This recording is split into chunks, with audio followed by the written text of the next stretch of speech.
Welcome back, Questers. Can there be beauty in the darkness? I believe so.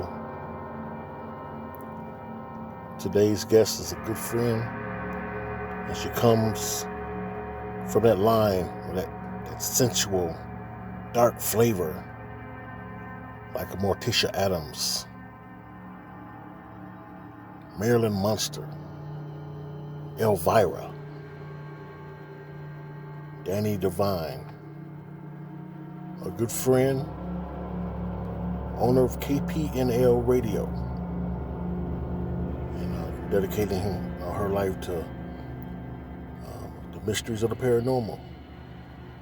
I respect that, and my life has been enriched ever since I met her and started networking with her. I'm talking about the very beautiful, very talented Anne Selene. I like to call her Lady Anne.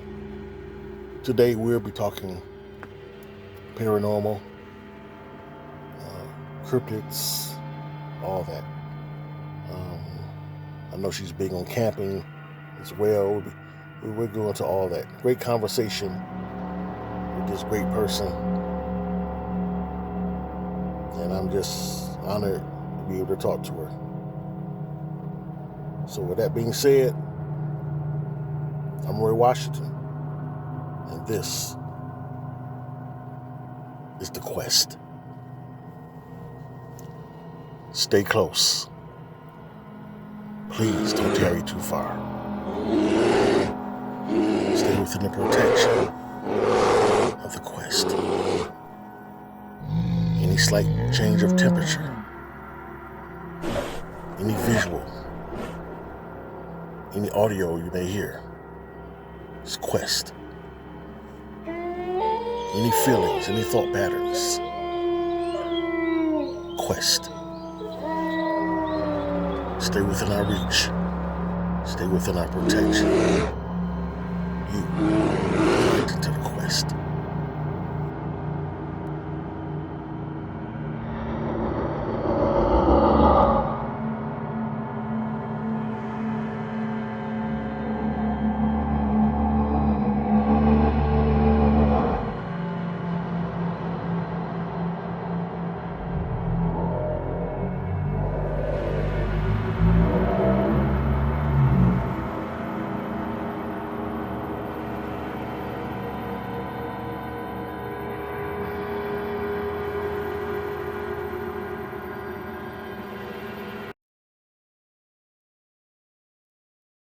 Charged her late at night.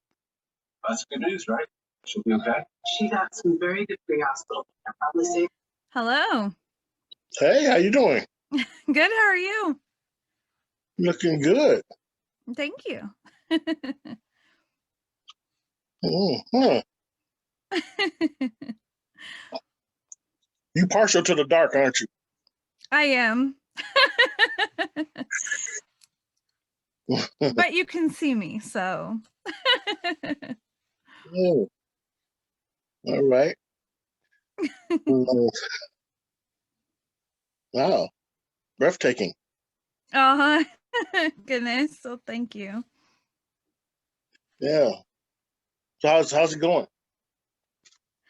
It's going. It's going. It's going? It's going. Yeah. Mm-hmm. Yeah. Well, it'll get better. Yeah? Yeah. You don't believe so? Yeah. It will. I'm always nervous before these things. Why you say that? Why? Yeah. Oh gosh. Just part of my personality. You know, I used to be in choir. I was in choir from 4th grade until I graduated high school. And it didn't matter how many times I went on stage. I was always so nervous beforehand. Okay. I think I think there's a nervousness that come about, you know. Mm-hmm. Yeah, not wanting to mess. I mean, sometimes I get nervous with just any little thing. Oh yeah. Like just like if you're somewhere and you get accepted in an award or something, you're just nervous. I hope I don't trip on a step or. That would be the worst. Oh my gosh. Yeah. Always worried about something, some little thing like that happening, Oh yeah. Oh yeah. You ever had any embarrassing moment like that? Oh my gosh. You know what? I had this one moment. So I was co-hosting a show with someone, and he had played one of my caravan episodes on the show, just letting everybody, hear what I did. Okay. Well, I sent him the wrong file. I sent him the unedited file. So you can hear me. You can hear me reading. And then I'm like, blah, blah, blah, crap. Blah, blah, blah. And then I try it again, and the cat's going, meow. And I'm like, not now, Mr. Meats. Well, I'm sitting there, and this night I was not co-hosting with him. I didn't want to do a call. I didn't want to do it. And so I remembered this movie, and I was like, I'm going to try this. So boom, I dialed him, and I was like, well, obviously you wanted me on here, so here I am. And everybody thought it was a skit. So I was able to play it off really well, but oh my gosh, in the first moments before I figured out what to do, mortified. Okay, it kind of worked out, huh? It did actually. Yeah. So, yep, everybody thought it was great. All right. Questions. We're talking with Miss Selene, owner of WKPNL Radio. Yep. KPNL Radio. What made you start that?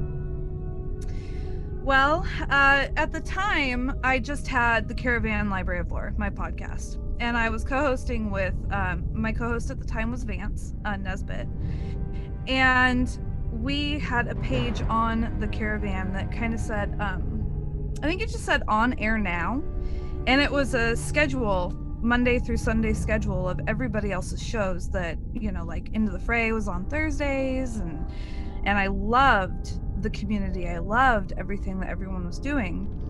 And I really wanted to be that cheerleader. I really wanted to figure out how we could come together more as a community. So through talking with Vance, I found out that we could start a network.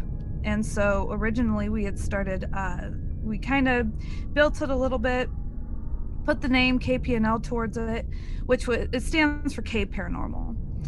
And it ended up growing from there. So really it's just, everybody that's on there has heart with what they do. And it just comes from me trying to be the community cheerleader, because there's a lot of healing that happens too. A lot of healing? A lot of healing, yeah. Because if you've had a paranormal experience and you're feeling alone or you're feeling scared, like, was it just me or am I crazy?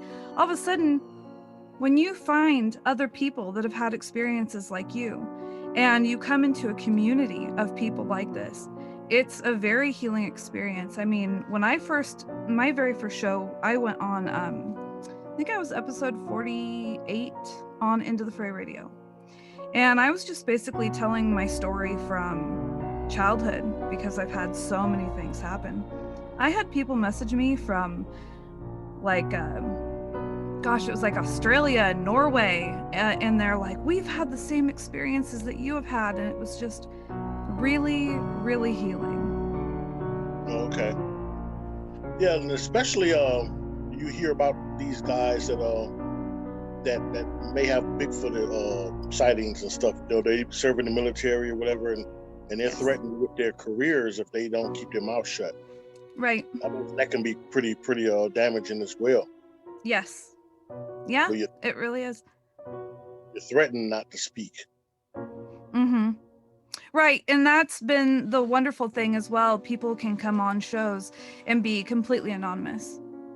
So They can still get their story out there, but not have, that happen to them. Why do you think that the government once all this hush hush surrounding topics like Bigfoot and UFOs? That's a very complicated question. You know, number one, if the government was to come out and say, hey, we've known about all this stuff the entire time, well, then that's going to be a huge issue with people feeling lied to. Now they feel like they can't trust their government. Now, what else are they hiding? How deep does this rabbit hole go? And then, like with Sasquatch, I've heard of people saying that, you know, what would happen to the logging industry if we found out that there was Sasquatch, like proved it 100%. They're just such sensitive topics that have to be approached in a sensitive way, so that way there's not. I mean, look what happened with COVID and toilet paper. You really think that we're gonna be okay with Sasquatch and aliens? Like, right? You know? Right. Things was crazy when it really first hit. That was just crazy. Exactly. And it really showed what some people are made out of on the inside. You know, this the greed and fights in the stores. It was really, really crazy. I know here, right. You know, so right. You've had some Bigfoot experiences. Well, first of all, I want to acknowledge this through here. I didn't know that you was a camper. Oh, you know what? I have been camping since I could walk. I've been fishing and camping with my dad all growing up, and then when I was in high school, I was in search and rescue. You know, and all throughout when I was married, we were constantly going camping and fishing. It's something that I absolutely love doing. I miss it. I haven't gone for, gosh, I think it's been since about 2018. So I miss it with all my heart. If I could. Oh, go ahead. Well, I was going to say, if I could, something that I'm really interested in is the survival type camping, to where you go out and you make your own shelter and, you know, you make your own fire and forage and everything. I would do that hands down. And hunt for your food? That's right. I sure would. Think you could do that? There's shows on TV like that where folks out there, you know, and they gotta build all that stuff. They gotta do all that. Hey, I would totally give it a shot. Even if I failed, whatever, at least I tried. Yeah? Mm-hmm. What type of shelter would you build? Or would you build a lean-to? Or, well, I seen one show where they built like a small little cabin. It was pretty nice. Yeah, I mean, I would love to build a little cabin, of course. I actually did one. I'll have to send it to you after we do this. But it was like a little lean-to with a bunch of boughs from when the logging company came through. And it was really fun. Yeah, you know, I camped when I was on the Boy Scouts. You know, but I think I'm to the point now. I think I feel a little more comfortable with something solid around me. I think I feel vulnerable in the tent. Right. You ever feel vulnerable in a tent, or? Yeah, I feel vulnerable in a truck. I could sleep in a truck and still feel scared, especially now.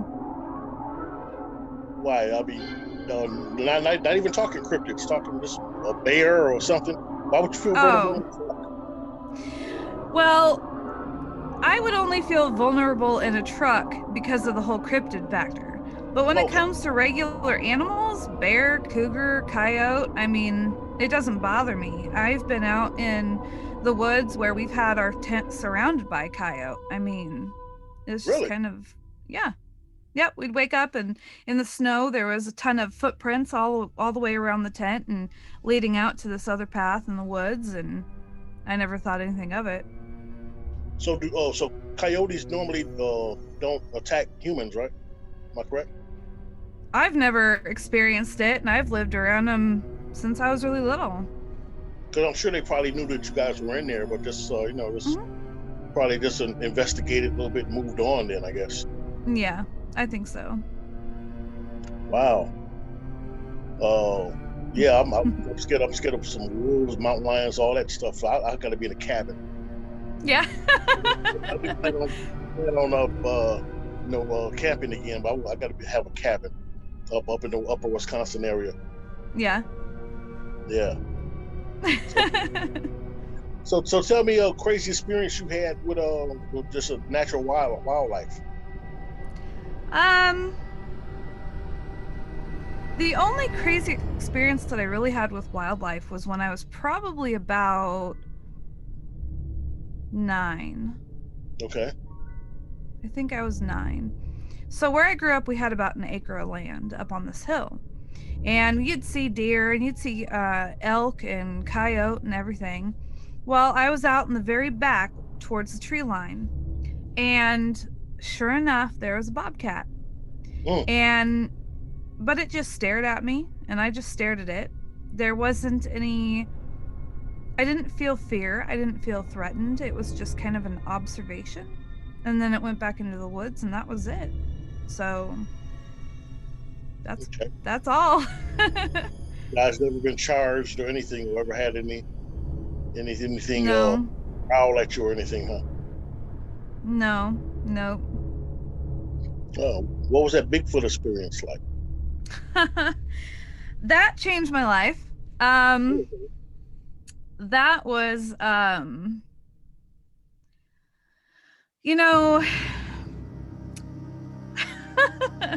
we had went out into the woods because I thought that it would be a good idea to do a ghost investigation in the woods, because I thought that maybe there was something attached to the land and that we could speak to it through the spirit boxes and with the EMF readers. That's where my head was at. And we had driven in on a side-by-side. And we stopped just at the mouth of the opening of these woods. We walked in, and who I was with, they're like, well, how do you feel? Because I'm sensitive. And I was like, oh, I feel fine. Because, of course, I didn't register here in the Pacific Northwest. Yes, you can hear crickets and frogs and birds and all that, but it's not really that loud. But over there in Ohio, oh my gosh, it's an orchestra. It's an orchestra, and I just couldn't believe it. And so I'm used to it being quiet. So of course we walk into the woods and it's silent, but I didn't think anything of it. I didn't register it.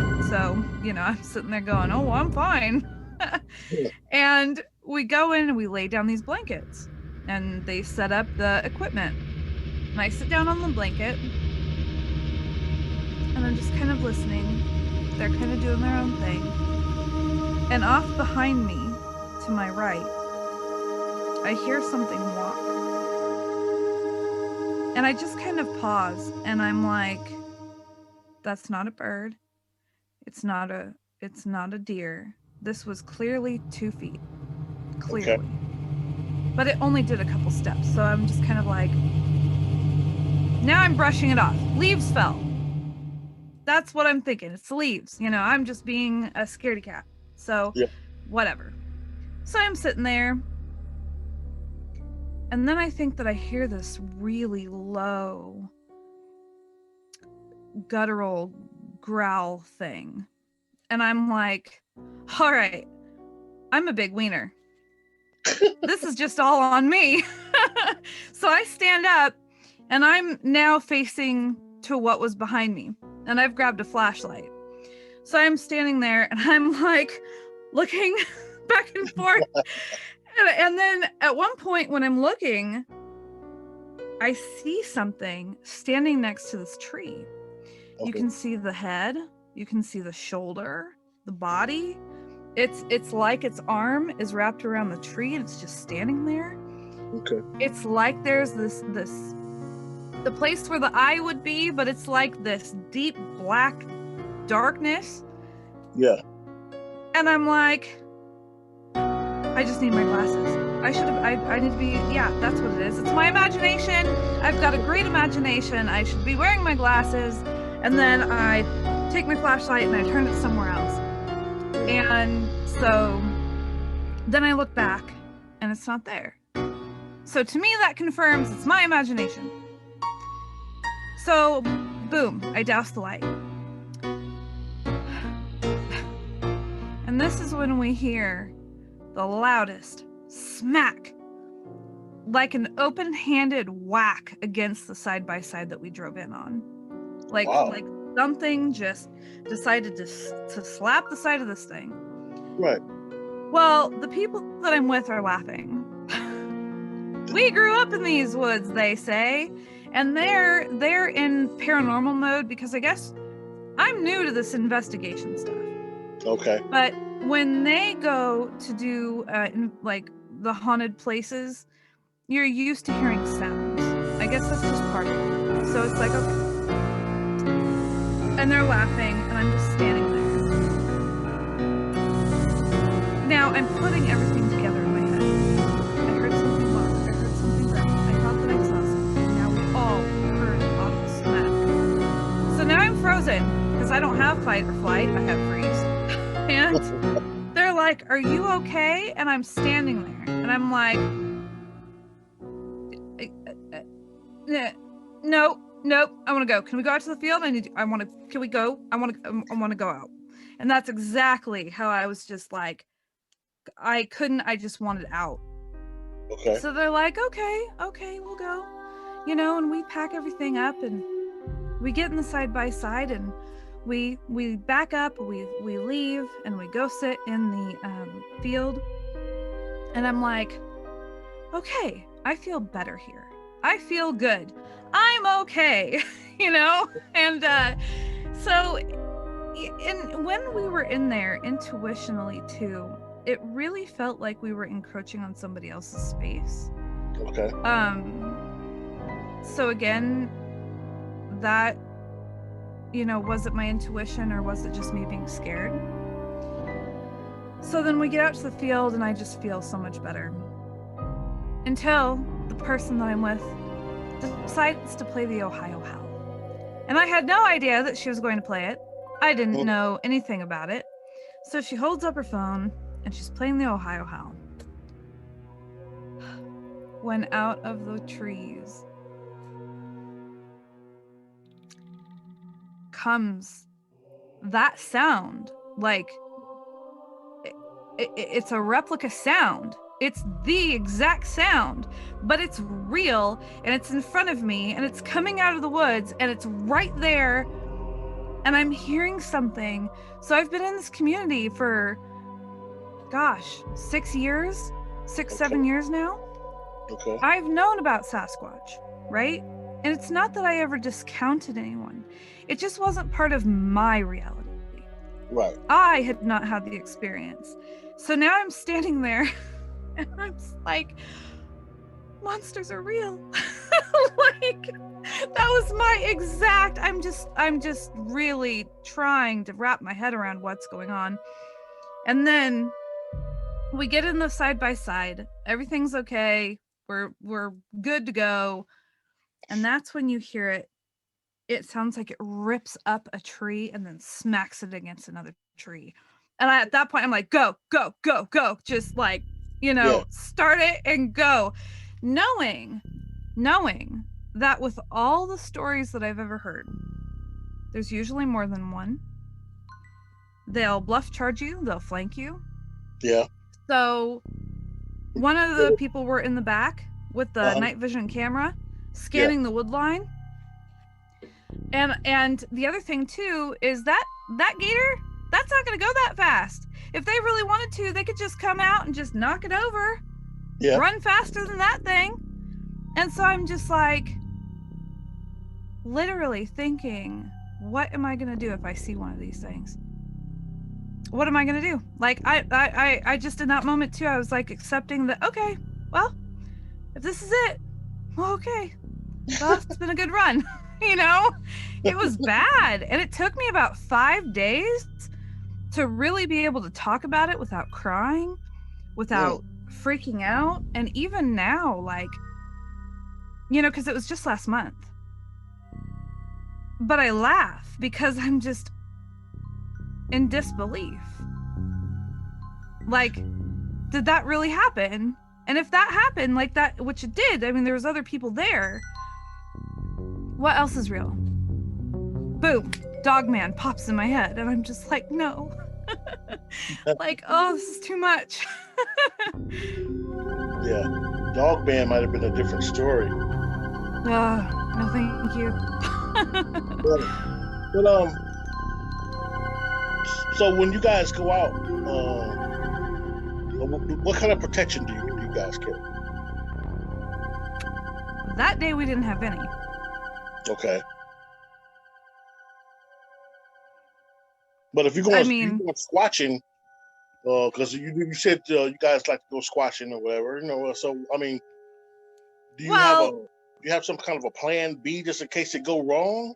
The thing is we weren't planning on going out to search for Sasquatch. It was the furthest thing from our mind, so it was just kind of. I have been looking into going with a group here in the Pacific Northwest. I have not been able to go yet.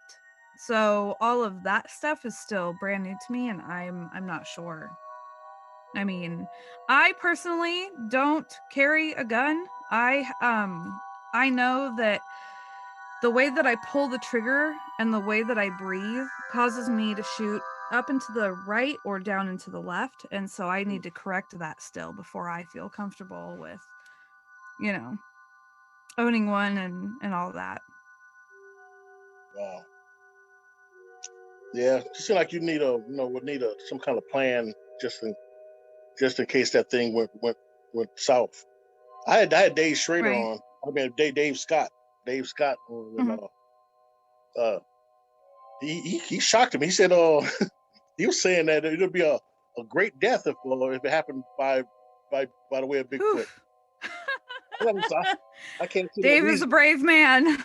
Yeah, because he says it's going to just snatch your arm out the socket and beat you to death with it. Pretty much.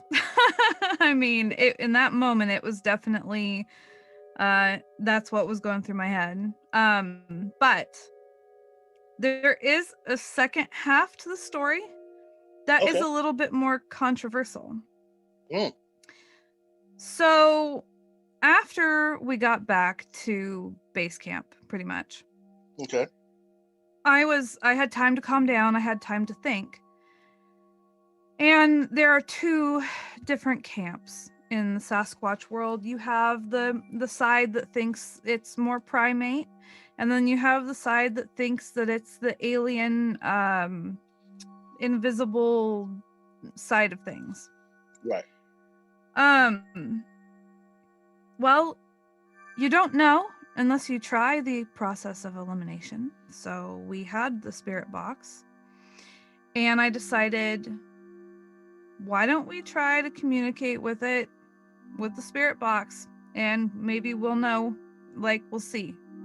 Okay. So we put someone on the spirit box, and we did the Estes method. And the Estes method is where you've got the noise canceling headphones on, you're blindfolded, so you only hear what the box is saying, the words that are coming through. You don't see anybody talking, you're not reading their lips. So we put that on, and at one point something was said that gave me chills. And it said, we were once worshipped, but now we're myth. Wow. And it talked about how there's a disconnect and how things have changed and how mankind is so far away from where we used to be. At one point, it had said, look, and you see me, and up on the ridge, and I have somebody else that witnessed this with me, up on the ridge where there's moonlight behind, you can see a silhouette of one step out, and you can see that it's against this tree, and it's slowly kind of swaying back and forth. And at one point there was a man sitting behind my friend, and he turned on this flashlight. Okay. And the person on the Estes method said, bright. too bright. She didn't know that he turned it on. Mm. So the correlation, it's right on. So he, and, you know, and we apologize. We turned the flashlight off, and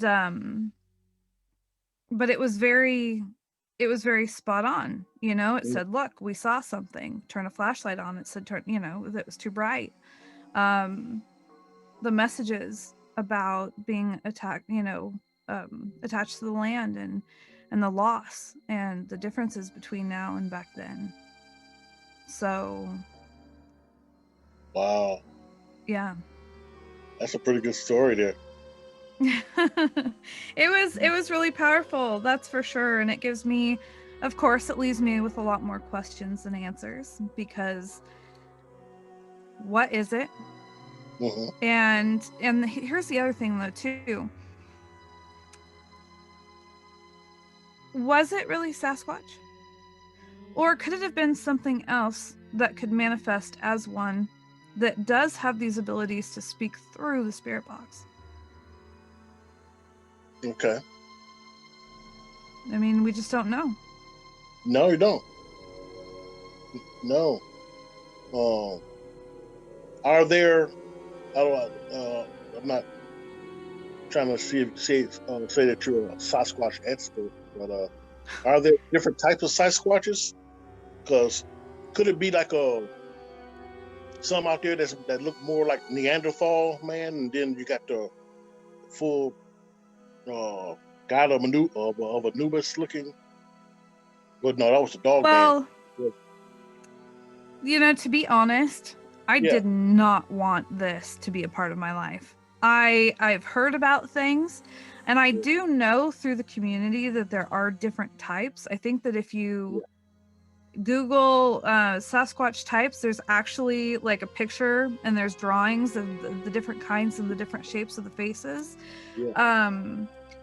But I was so not wanting this to be real that I stayed out of Sasquatch groups, communities. If somebody played a Sasquatch episode on their podcast, I wasn't listening to it. Not to be rude, but I felt, because of what I've experienced in my life, you know, you saw the alien photo, right? Yeah. Yes. So from having that experience, plus experiencing hauntings and ghosts and really evil presences, I felt if I put any thought into this, if I put energy into this, it's going to make it more likely in my reality. Obviously, we found out that that's not true because it happened to me anyways, but that was what I was trying to prevent. Okay. Wow. Being a sensitive, do you normally just be somewhere? Have you ever just been somewhere and somebody walked by you, or you just maybe in a coffee shop or something, and somebody's sitting in a nearby table, and you get some type of sense for that person, like if they're evil or they have something wrong or whatever? You know, have that ever happened with you? Yes. It's more like I can sense where their heart is at. If they're feeling sad, you know, or if they're really happy, or if they're nervous or excited. I mean, where it's more intense is so when I had went to Arkansas back in 2019, I took a tour of the state building, and when I toured there, the lady that was showing me around, she was really excited, and she found out about the caravan and everything like that, and we had gotten into an elevator, and I had asked her, because I had this weird feeling, and I'm always timid sharing this kind of stuff out in the world, but I said, you know, did anybody die in here? Which I felt was a weird question, but somebody actually was stabbed in one of the elevators. So that was really interesting. To have picked up on that and not know the history. Also, when I went into Ohio last month, we had stopped by this it's an abandoned, like a hospice center, nursing center. Okay. And I had walked in, and first you walk in through the offices, and then you walk through, there's a hallway, and the hallway has a couple rooms, and then you go out into the big area where, people would all come together. There's a couple of rooms off to the side, and then there was these stairs. Now downstairs felt fine. Okay. And I could see in my mind this one lady. I could see what she looked like, her gray hair, and how she liked to have it up. And she seemed really happy, very cheerful. Okay. Upstairs, and I walked through it alone. I walked upstairs, and as soon as I got to the top of the stairs, I kind of felt the shock, because there was a room where there seemed like there was a man in there, but he was like 42, I thought. And it startled me. It was really like there was somebody actually standing there. And I just kind of froze. And in my head, I'm like, I'm sorry. Like he was startled that I was there. I was startled that he was there. And then I tried to just move past it and go tour the rest of the upstairs. And I got to another room where there was an older gentleman. And this is all I'm seeing this within my mind's eye, feeling it. Well, I really don't feel wanted. So I decide I'm just going to go back downstairs. So I go downstairs and I go to the person that had taken me there. And I said, this is everything that I saw. This is everything that I felt. And I had looked over in the hallway. It was so strange because the hallway started to turn black, like the sunset in the hallway. There's no, it's nighttime. And then it just brightens back up. And it was really, really strange. And at one point, I actually audibly heard like a groan and walking. Oh. I totally ran out of the building. I'm not afraid to admit that. I was like, I'm done, I'm good. And so the person that I was with, I said, I don't understand. This is what I was seeing. This is what I was feeling. He confirmed that there was actually a father and son that was there at the same time. And the man wasn't 42, but he was 43, which, I always get so shocked whenever I am close to something where it's like I feel this and somebody confirms my feeling. It's never going to get old. It's never going to get old. I'm always going to be like, really? I was right. So to go into a building like that and leave everybody else behind and you just going in there by yourself like that, that takes some stones. That was the second time that I did something like that. The first time was in the Ohio, it's an infirmary. Fairfield, maybe? Okay. I always have the worst time remembering the name of it. But the thing is, if I feel something, I kind of just click out and go. My body kind of just goes on autopilot. So everybody was congregated in the very entryway of this place. And I had asked somebody, because I kept feeling this pull, and I said, is it okay to walk around? And they're like, yeah, sure. So I was like, okay. So I just started walking, and I ended up in the basement, which was a couple stories down. And I'm walking along, and I find this corkboard. And on the corkboard, there's this music. And being in choir, I was looking and I was reading the music and I was figuring out how to hum it, So then I was like, And back then, they didn't really have a whole lot to do. Yeah. And I'm like, well, they obviously would listen to music, so I'll hum. And I kept a positive energy, and I felt things were positive.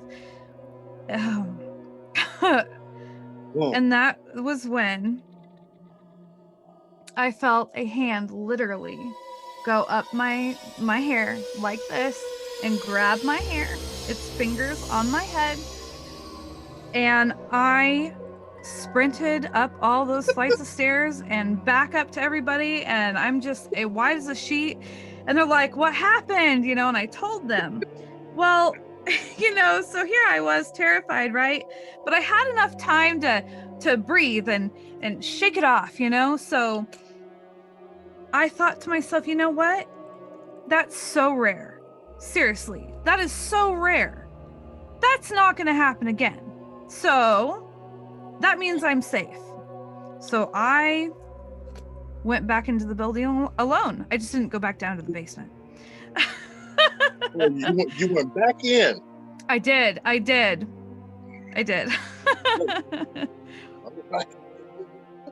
what happened? So when you went back in, it was cool though, right? Yeah. No, I didn't have anything happen like that. I mean, granted, I stayed out of the basement alone. So, Well, I'm curious now. Why didn't you want to go back into the basement, but probably take somebody with you? Take the group. Now that you know that there's some activity down there. I imagine that could be very frightening. That could be very frightening. Yeah, I mean, number one, everybody was kind of doing their own thing, and I didn't want to interrupt anything. And there was still so much more of the building to explore, and I was still pulled to some other locations. So I wanted to follow my feelings before I said, pinpointed anywhere that I really truly wanted to go. Archbishop James Cloud, I call him the Clint Eastwood of demonologists and people who go in and cast demons out of buildings. He got punched in the stomach at this one church in Portland. It was one of the other little off brand towns up in Oregon, but he got tagged in the stomach a little bit. He told me about that. Wow. See, that's so interesting because a lot of the times, so one of the big concerns when you have teams that are going into buildings, what a lot of people don't realize, so you may have some people that go in and they antagonize. No, is that all you got? Da da da da da, and they're being flat out disrespectful. Well, while they're doing it, they are projecting negative energy. Now, if they leave and another group comes in, that negative energy stains the area. So then you have this next group come in, and now they're thinking, oh my gosh, there's something negative in here. And it's not. It's just the leftover negative energy from somebody who was, being disrespectful. Yeah. Well, and then that can kind of cause a domino effect and create an egregore. So all these people will believe that something is negative. So then an egregore is something that manifests out of multiple people's beliefs, and then it behaves in the way that it's expected to behave. The other thing too, it's going to be bad. Right. Yes. And then the other thing too is if you go in and the way that you are projecting how you want to communicate with these beings that have passed, if you're expecting them to knock on the walls and scratch you and whatever, they think, okay, this is the only way they're going to listen. So then they act out what it is that you're wanting. It doesn't mean all the time that they are malicious. Some of them don't want to act that way. And then another thing too is sometimes, so let's say you're a newly passed spirit and you don't have a hold of this whole situation yet, and you're learning how to work with energy. Well, let's say it takes you forever and you keep trying to touch somebody, but you can't. You keep passing through them. Well, let's say you concentrate extra hard And then all of a sudden you go to touch the person and you make contact, but you hit them or you scratch them. It was an accident. Okay. Because you overdid it. Now, I'm not saying that's how it is in every single case, but I'm saying that I think a lot of people overlook these possible scenarios and they jump right into it's a demon. Okay. When you were saying that, it reminded me of that movie Ghost. Remember Ghost? Yes, I do. Ditto. He had to learn how to, I guess, be able to touch people. Yes. Remember? Yeah, he found out his friend betrayed him, and yeah. Yes. That was a deep movie. That movie, and I think The Sixth Sense was yes. Was very shocking. Sixth Sense was very shocking at the beginning. Yes, it was. It was. Yeah, I loved it. I love both those movies. Okay. Yeah, so you have a group with you when you go out there, right? Yeah, sometimes. I mean, if I'm in Ohio, I have people that I can go out with, but here in the Pacific Northwest, I haven't found anything yet. You really drawn to Ohio. I am. It's gonna be good to have you here in the Midwest. Yes. Eventually, I will be living there full time. Do you burn sage, or is there anything that you do that kind of keep your spiritual level? Yeah.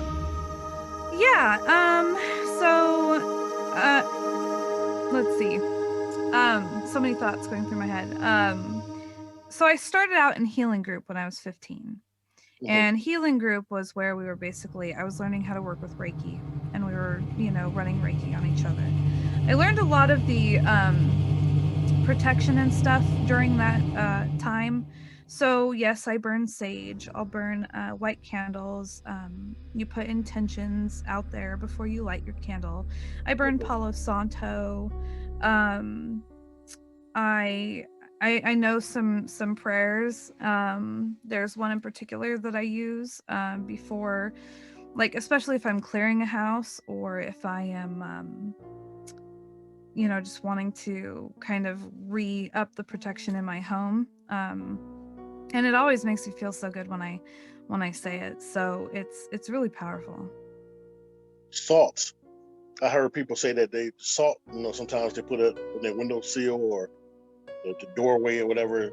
Is that something that really kind of keeps spirits at bay? I've done that. Done that. Regular salt. Yeah. Yes. Yeah. Just regular white table salt. I've put it across the door.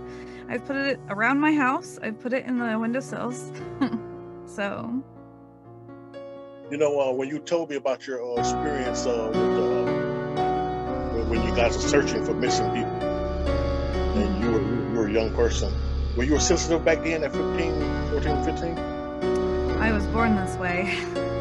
I'm actually writing a book where I start with my earliest memories. So. Okay. Yeah. So did you try to use that sensitivity when you're out there with the groups searching for people? I did. There was only my first search was a murder case, and it was, everybody was found and everything. It was just basically going over the scene to collect all the evidence that we could. The following searches were kind of, a lost grandfather, a lost autistic child, a lost mushroom picker, found them all. Yeah, and it was the very last case that I went on that it was a hunter, and it still to this day doesn't make sense to me. Was he found dead? He was never found. He was never found, and it was really strange because I wasn't on the search team out in the field for this one. I was at base camp plotting the findings and hanging out with, everybody else. Well, I had I had kind of surveyed the map, and I couldn't feel him anywhere. And then I went to the PLS, which is the point last seen, with an officer. And when we had went up there, it was so strange because we didn't have anybody there. There was nobody in that area. Like, we know where all our people are when we're doing these searches. Nobody was up there. So we get out of the vehicle, and we just stand there. And I can feel that we're not alone.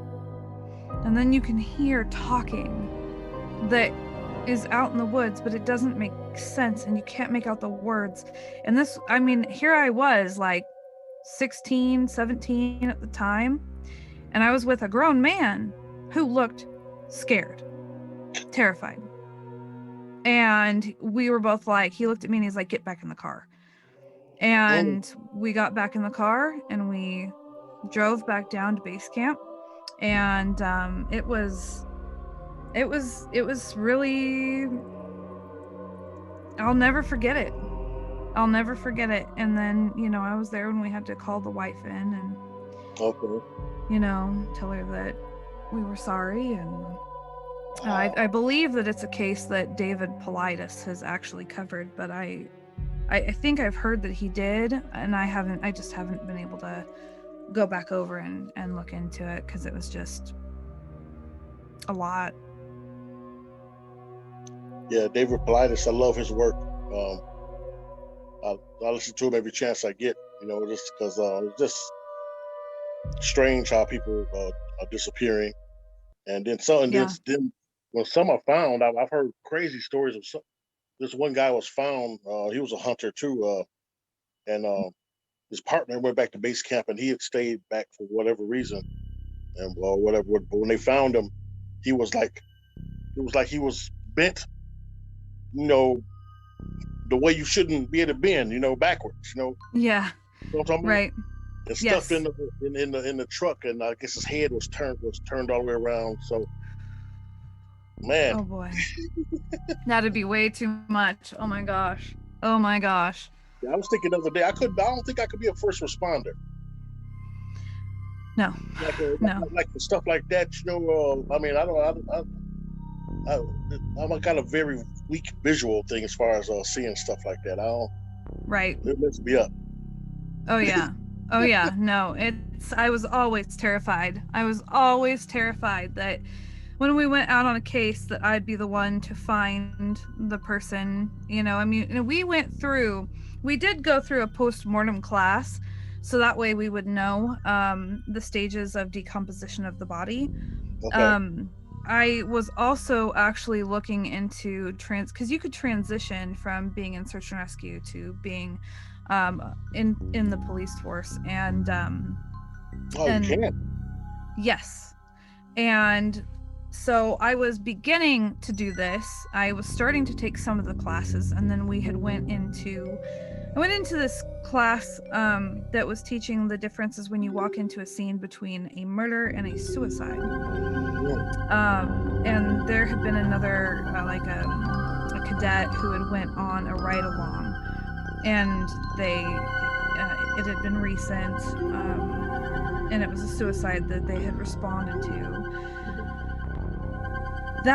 All of that, I was done. I decided that just wasn't for me. I couldn't do it. Did what they say is the difference how you approach that walking into that scene? Did you hear anything about that? No, I mean, it's kind of all a blur because the photos were actual, you know, crime scenes, and you were taught, like, you know, with the blood splatter and how it shows how they were killed, and if the bodies were moved and everything. It was yeah, it's not for me. It's too much. I have a friend who went into the Marines, and when I went into the Army, he went into the Marines. And when he came out, he got a job with the ambulance. So, you know, they used to be on call to go get people or whatever. And he was telling me about this one call, and then that this kind of gets me still, where they went into the house, and there was some lady. She had been, I guess, just been bedridden, and she was Mm-hmm. horribly obese. I mean, maybe Mm-hmm. 500-600 pounds, and they had to try to get her out of the room. And Right. she was on the bed, and they were trying to pull the covers off of her, and Oh no. the skin was coming off too. Yeah. I figured. Yeah. Yeah. No. It's too much. Mm-mm. Nope. Yeah, I'm good. Woo. Woo. Yeah, Happy that's Halloween, everyone.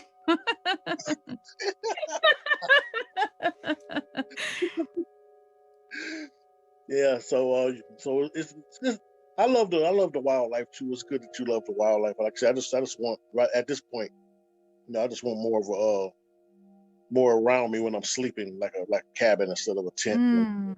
Right. What's the best tent you ever had though? I see some tents that are just beautiful. I'm thinking about getting one, putting it out on my lawn, during the next summer or something. They got the different rooms. Right. I always loved, so I don't know if you've seen like any reenactment tents where people will get together and they're doing the Civil War soldier thing, or they're doing a Daniel Boone, and they've got the old canvas tents where, like, I would love something like that. I think that would be incredible to totally set something like that up and do the vintage thing and just, oh my gosh, that would be, I never got to do anything like that. Basically, it was just, your regular old nylon tents. So, because I wasn't picky, and I would just throw a sleeping bag down on the ground too. I am not a glamper. Now in the Pacific Northwest, you guys have snakes? We do. We've got rattlesnakes. Wow, and you're not worried about a rattlesnake? Will a rattlesnake come up on you like when you sleep, or? But I'll be shocked out. Depending on where you are, if you leave your tent open and everything, you just check your bedding and zip up your tent and call it good.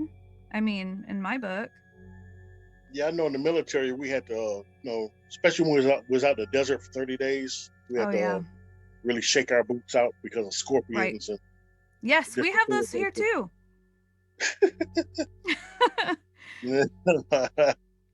Little tiny ones. Little tiny. Well, yeah, they still can mess you up though, can't they? Yes, I'll tell you a story. It's rather embarrassing, but I'll do it anyway. It was really good. So I was in search and rescue, and we were up at a camp called Three Links. And this is kind of like a logging camp. And there was bathrooms downstairs, and they had given us the lowdown of, okay, we've got scorpions, just check your sleeping bags and, be careful when you're walking around downstairs and everything. So it's towards nightfall and I'm scared. It's my first night there. This followed me for quite some time through the entire sheriff's office. So I descend the stairs because it's time to brush my teeth. Okay. Descend the stairs, and I'm looking around, and I'm nervous. Don't want to see a scorpion. Don't want to step on one. And all of a sudden, the bathroom door opens, and I scream. And I felt so bad because I was on such edge, and I didn't know that anybody was down there. So I scream. She gets scared, and she goes back into the bathroom, and I'm just like, now I'm laughing, and I feel so bad. And so I go in, and I'm like, I'm sorry. And I'm like, I was thinking of scorpions, and it scared me. And so the joke became that there was door opening scorpions. And that followed me forever. So they were always like, yeah, be careful the door opening scorpions. So it was pretty good. But, and that also shows my level of nervousness. I can be really scared. So, yeah, I mean, gosh. It's scary. And I mean, I have one of our sergeants when we was in the military, because we had the porta johns out there. We were out there in the forest for like 30 days, out there in the wilderness for 30 days, and we got the porta johns out there, and they say, hey, when you go in there, take your flashlight and just really check inside. Yeah. And I guess he didn't check good enough. He sat down in there. No. And a snake bit him right on the behind, and he came running out of there with the snake hanging on. Oh no. Yeah, so he didn't live that down for a while. He got teased on that one. I'm sure. Wow. Yeah. It's crazy when you look back on the places you've been, during your lifetime. Oh yeah. No, that's for sure. What are your thoughts on I don't know if we've ever talked about black-eyed kids. Well, that was definitely something that I thought about after I came home from Ohio. Steve Stockton, who's my producer on KPNL, and he's also an author. He's produced several books through the Into the Fray publishing company. Okay. He has had an experience with black-eyed kids. I'll have to send it to you. He's got a YouTube channel, so I'll look for it and I'll send it to you. But I don't discount that. But here again, it's another one of those things where all I could think about was, what if this was next on the list to just kind of smack me in the face and go, hey, we're now part of your reality as well? Yeah. I know credible people that have experienced this, and I mean, from having that strange alien encounter, I can't discount it, and I would be terrified. Like, I know I'm not going to open the door, so I know that I'm going to be fine, but it's the simple fact of looking at one. Okay. The simple fact that it's right there, that it chose me. Like, no thank you, I'm good. Yeah, a friend of mine, a local artist here, they're not up on paranormal like that, but they had an experience where when I heard about it, I'm like, that sounded exactly like you had a black-eyed kid experience, where two kids was at his door wanting to come in, and they kind of, they had the hoodies on or whatever, and they were kind of not really looking at them, just kind of like diverting their face and everything. Yeah, that sounds like a black-eyed kid to me. Yeah. Oh my gosh. Yeah, Thank I've heard some stories about that as well, So yeah. Let's talk about and we'll be wrapping up in a little bit. Let's talk about your love of the vampire life, gothic vampire life. Well, ever since I was really young, I've always been drawn to vampires. There's just a romanticism and a mysteriousness to it that just really drew me in like a moth to a flame. And I remember watching Interview with a Vampire. It's one of my favorite films. And Tom Cruise, right? Yes, that's right. Okay. When Louis, he's the one with the blonde hair. Okay. When he turns into a vampire, and he's describing that first time when he's waking up and he's looking through his vampire eyes, and how the world is different. And it's more magical and it's beautiful. I love that.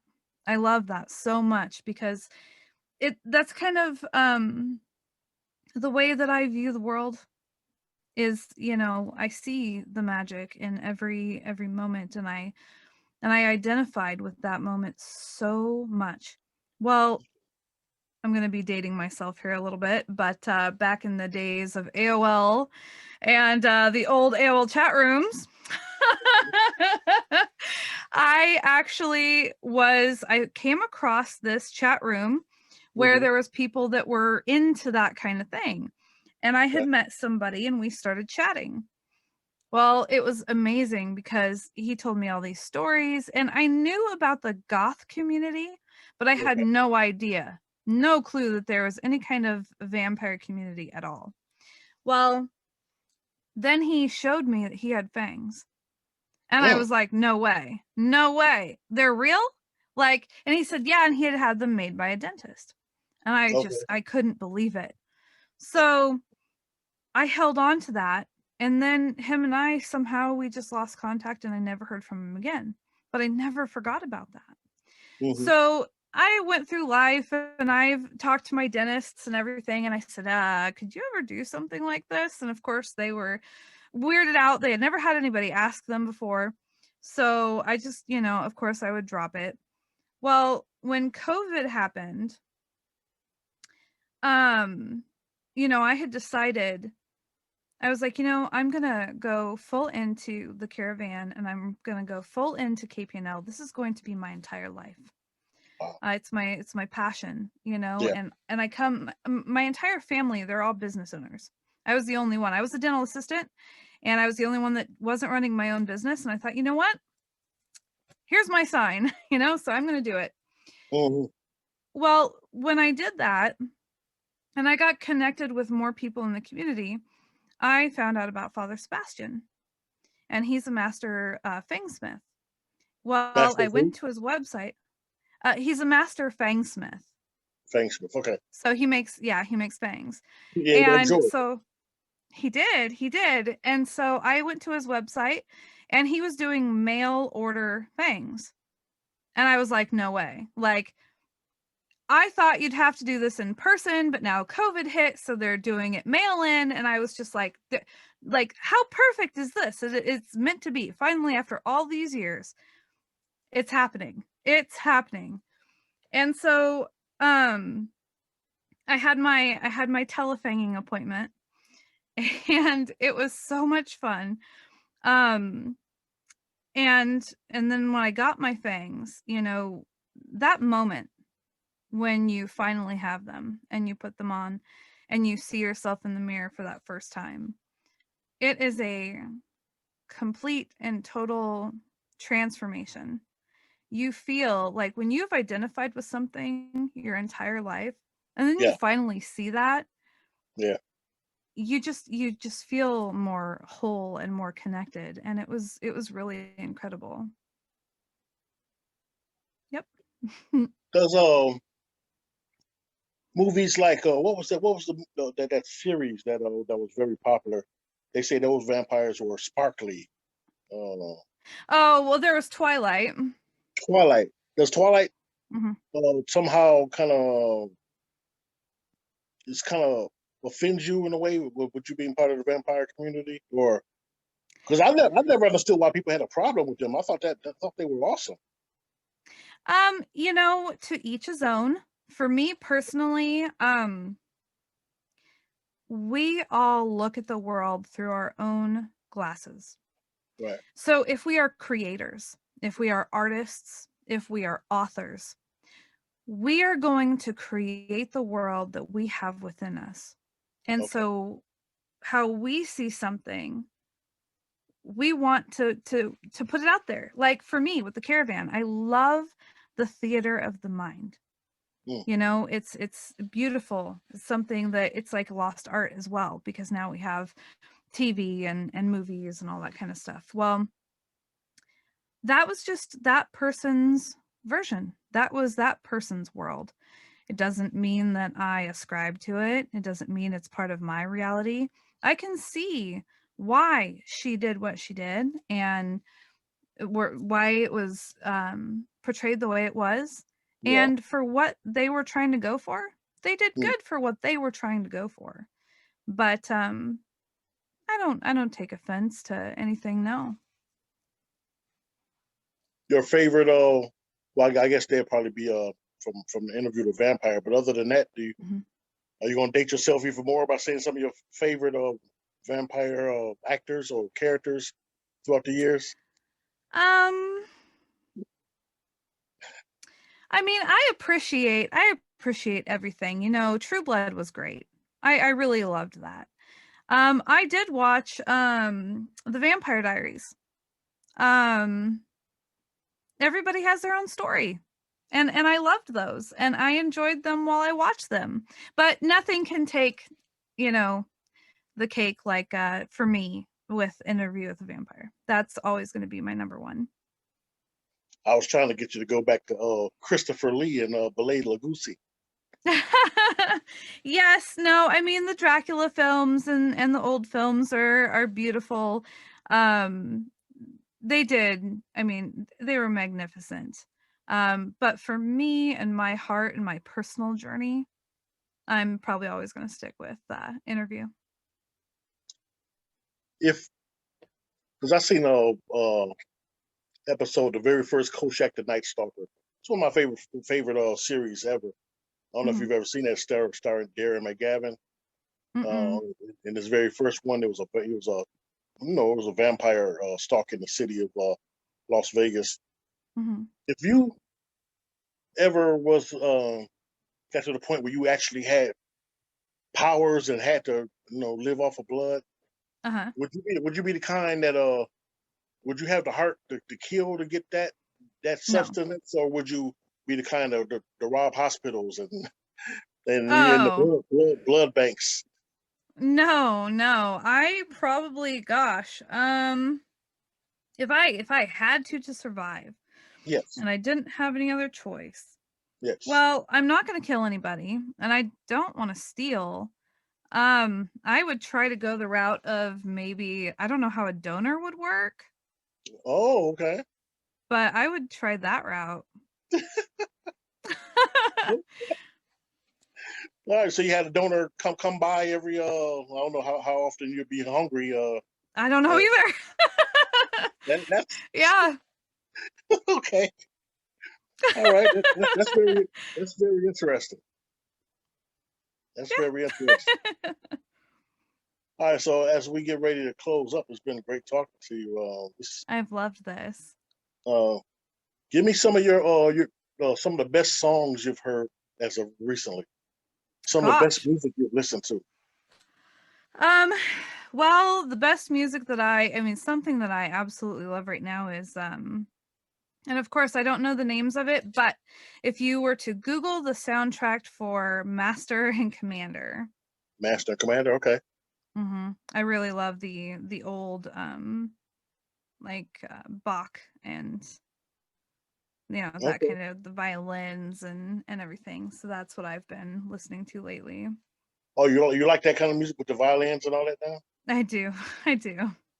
Okay. Have you ever been like a real hard rock or person? Oh, I've listened to everything. I mean, I grew up with classic rock, and but I also grew up with country. I've listened to Metallica and Disturbed and all of that. I mean, okay. Yeah. No, so I mean, it's kind of all over the board. I'll listen to anything, any language as well. So Ted Nugent or Pink Floyd? Pink Floyd. Ozzy or Alice Cooper? Oh, I don't know. Wow, really? That's a tough one? Yeah, I don't know. I mean, I'm not sure. Can you give me one? There got to be something about one of them that make it stand out. Well, off the top of my head, I don't truly remember. Like, I can't pinpoint the songs that they did. Yeah, I don't know. Kiss or Twisted Sister? Twisted Sister. Over Kiss? Maybe. Man, I loved Kiss. I loved Kiss growing up with Gene Simmons and Ace Frehley, Paul Stanley, Peter Criss. The demon, but the long tongue, and yeah. They were. Awesome. See, I was more like Stevie Ray Vaughan, Grateful Dead, Simon and Garfunkel. Yeah, I was a Fleetwood Mac guy, but yeah, Kiss, Mhm, Grand Funk Railroad. Um, mhm. if I said Prince or Michael Jackson, who would you go with? Michael Jackson. That was pretty quick. Did you like Prince Mhm. stuff? Yeah, Prince was fine. But I just grew up more on Michael Jackson and knew his stuff better and listened to it more. Your favorite video Mike did? Oh, I really liked the one, I it, thought you were Thriller. no, I mean, I loved Thriller, but there was one that was more, I can't remember what it was called, but it was like Egyptian. Oh, Remember the Time? Yeah, I like Yeah. that one. Okay. What's your best go-to meal that you cook? Oh, my best go-to meal that I cook. If you've got people Um, over, you really want to impress them. What's your favorite meal that you think you just really knock it out the park with every time? well, I really love my lemon lavender chicken that I make. Wow, that sounds good. That sounds good. It is really good. Okay. Yeah. Wine or champagne? What's your favorite drink when you want to relax? Uh, Neither. I am a Glenlivet Scotch type of girl. Scotch. Okay. Hmm. All right. What's your Yeah. favorite? What's your favorite dessert? Oh, my favorite dessert. That's a really hard one because I don't do a lot of dessert. I mean, I like cheesecake. Oh yeah. Without all the fruit though. Just give me cheesecake. I don't want all the fruit Right. syrupy stuff on there. Right. I don't like all that. Just cheesecake. Yeah. Okay. What's the best concert you ever Mhm. been to? Oh, Rush. Rush. Okay. Yeah. Yep. What's what's the loudest concert you ever been to? Was that Rush too? Yeah. Yeah. Okay. What group or singer or whatever that maybe has passed away that if you had a chance to, you would have loved to have gone and seen them? Oh my gosh. I'm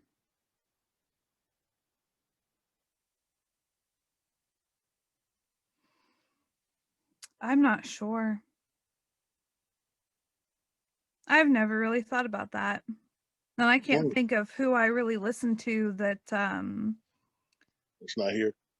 yeah. Mm-mm. Okay. Who's your favorite host of Quest Nation? Me. Of course you, silly.